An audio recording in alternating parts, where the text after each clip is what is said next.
Welcome to another episode of... Karoon na ng series.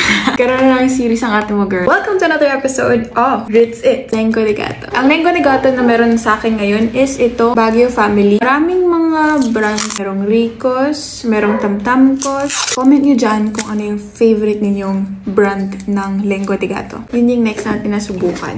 Kumpara sa Ricos, yung Ricos mas manipis siya, pero ito, mas thick siya. Try natin. Milky. Para natutunaw din siya sa bibig mo, kaya.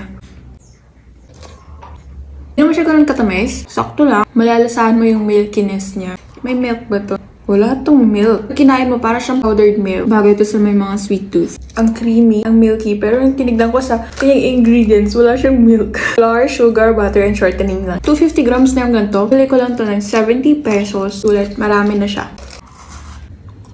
Masarap to pang midnight snack or kapag nanonood ka lang ng movies, masarap to kainin. Pero syempre, mas masarap siya pag sinishare nyo. Rating time! From 1 to 5, how will you rate this? 5.